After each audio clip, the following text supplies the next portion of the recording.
Hello, my dear student. This is your favorite channel of economics,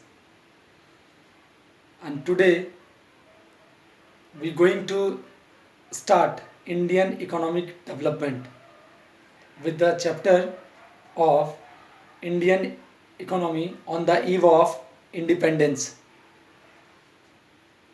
Indian economy on the eve of independence, actually, it means the condition of Indian economy in the time of British period. That time, Indian economy suffering from colonialism. Colonialism means there are two parties or two countries related with their relationship with political, social and economical. But one party, one country are ruler and other are colony. It means the country which are ruler exploit to other. Indian economy are suffering with colonialism system on the eve of independence. A question must be rise in your mind. What is the need about knowing of history in economics? My dear student, it is necessary. It is necessary that why? Because we have to know our past for the better knowing our present, and with the help of knowledge of present we can build up betterly our future. So my dear student, let's start Indian economy on the eve of independence. There are some points or things which explain all about related to economy. Related to economy that time.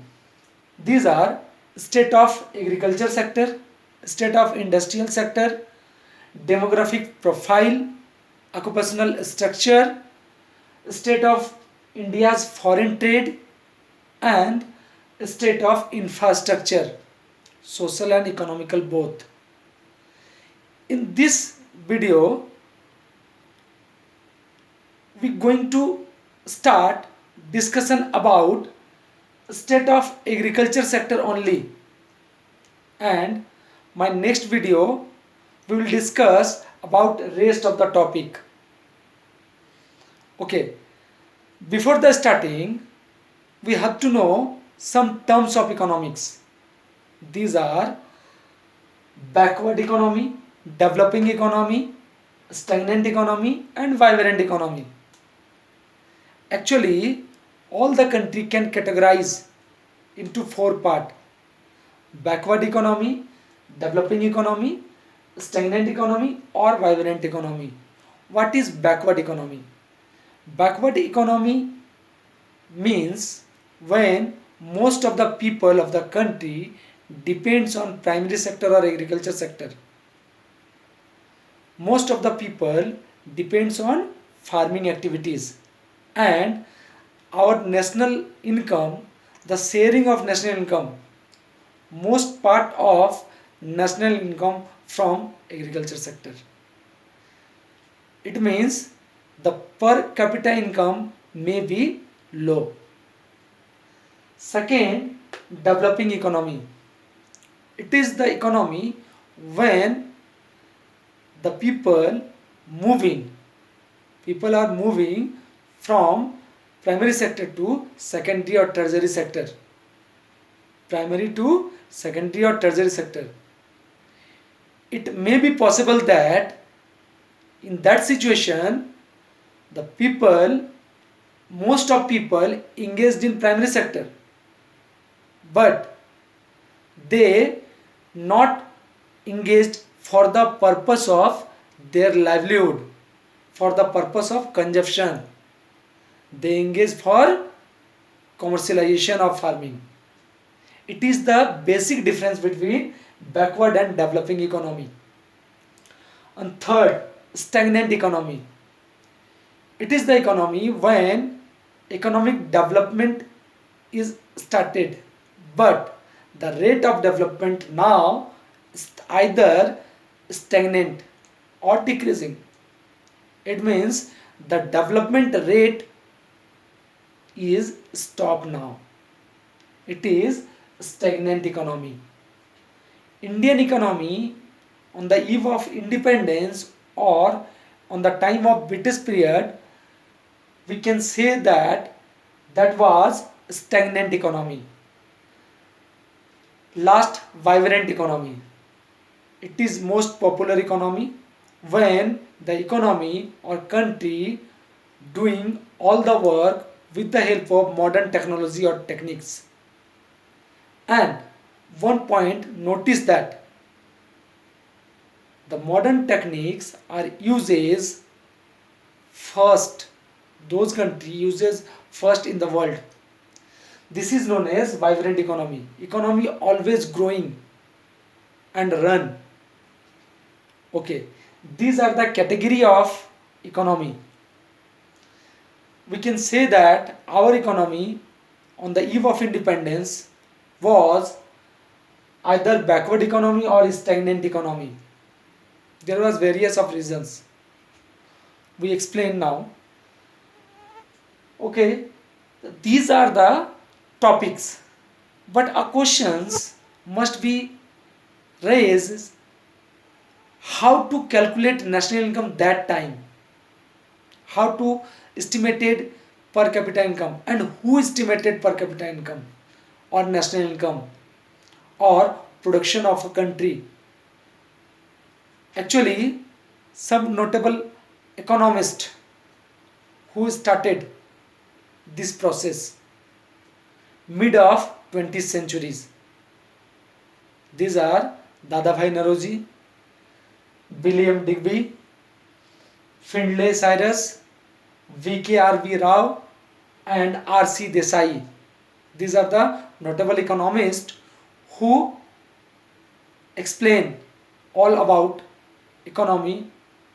They were started of discuss about Indian economy.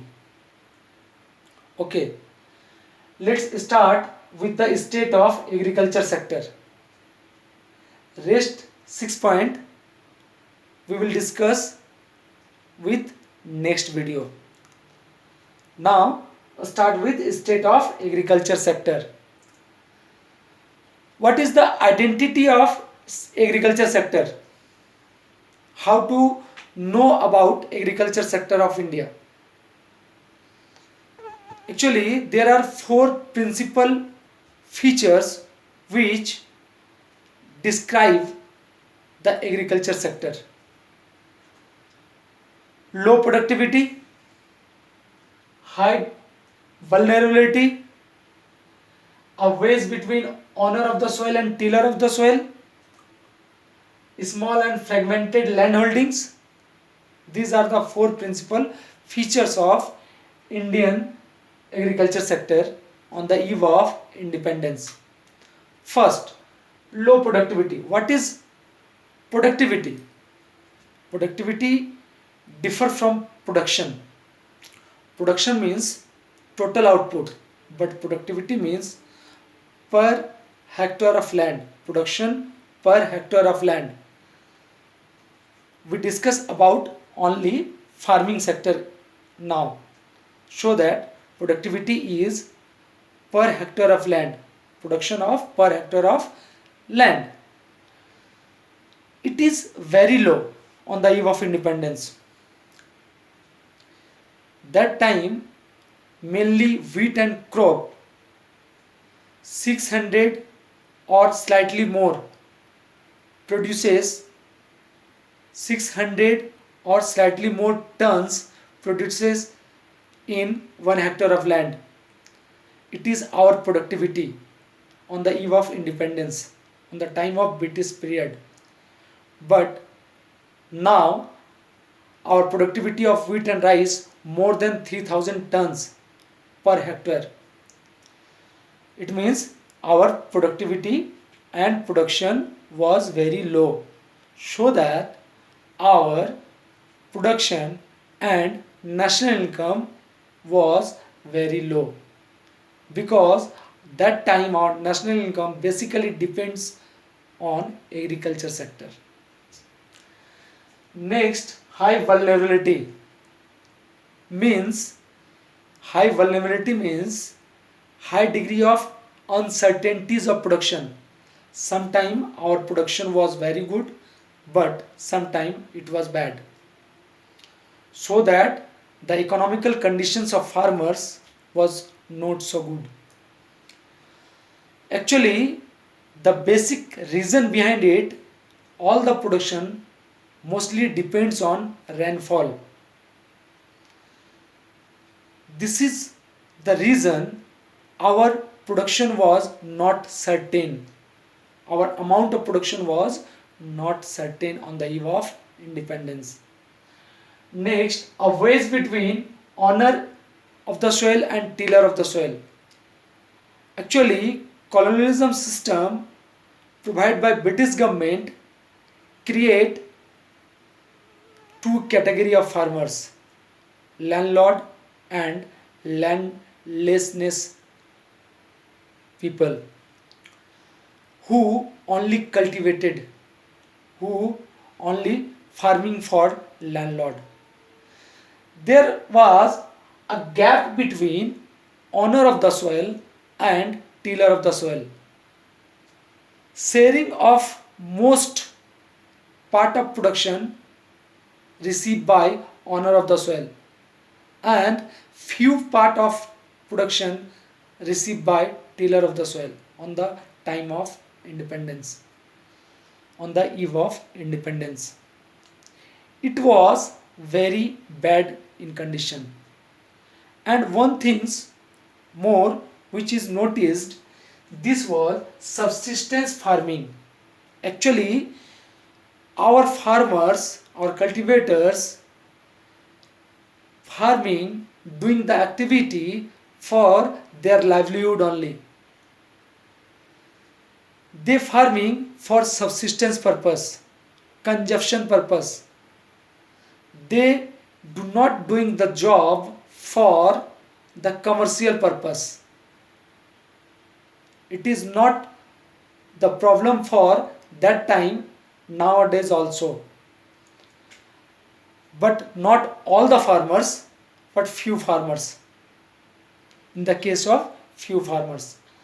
Okay. Next, small and fragmented land holdings. It is most problem for Indian agriculture. Small land holdings which discourage use of modern inputs, use of tractor, use of most of technology. Small land holdings and fragmented land holdings. The land holdings where are small size and here and there, which always discourage the farming activity and uses of modern technologies. These are the main features which describe the Indian agriculture sector. Now question, what are the basic reason behind it? What are the basic causes? What are the principal causes of it? There are following main reasons which describe the problem of agriculture sector, which describe our economy. Our economy was stagnant. Our economy was stagnant or backward economy. So what are the main reason behind it? The stagnance of economy or backwardness of economy. There are main four principal reasons behind it. First, land settlement or revenue system. Second, commercialization of agriculture. And third, low level of productivity. And fourth, adverse effect of partitions. First, land settlement or revenue system. There was three type of revenue system: zamindari, malwari and raitwari. Actually, 3 point explain all the revenue system. First, zamindar were permanent owner of the soil. Second, zamindar were fixed amount of revenue give to British government. And third, zamindar were free to collect any amount of revenue from the cultivators, from the farmers. All the rules against the farmers or cultivators and discourage the production, which adversely affect the production and productivity. Second, commercialization of agriculture. Commercialization of agriculture means the production or farming for the purpose of sale, not for consumption. But Indian farmers interested to farming for their livelihood. They use as subsistence farming. And the British government want to produce for production or food grain for the use of raw material. Not only food grain, they uses mainly cotton, jute, indigo. Actually, British government want to encourage British companies with the help of raw material or resources in India, so that they want to encourage production of raw material in India like jute, cotton, indigo for the purpose of commercial farming. But Indian farmers was not ready on the eve of independence for that. It is that situation of discouraging our production and productivity and adversely affect. Next, low level of productivity. Low level of productivity due to inputs, traditional inputs, due to lack of modern inputs and lack use of fertilizers. Next, adverse effect of partition. In the time of independence, India divided and most of farming land goes to in hand of Pakistan, East and West Pakistan, basically East Pakistan, so that our jute industry, our cotton industry belonging with Kolkata suffering. That time the raw material, most of farming land, mostly more than 60% of cotton and jute industry are adversely affected, so that our production was very low. These are the reasons of stagnance of economy, and we clear that this reason started Indian economy as a stagnant economy or backward economy. Okay, thank you.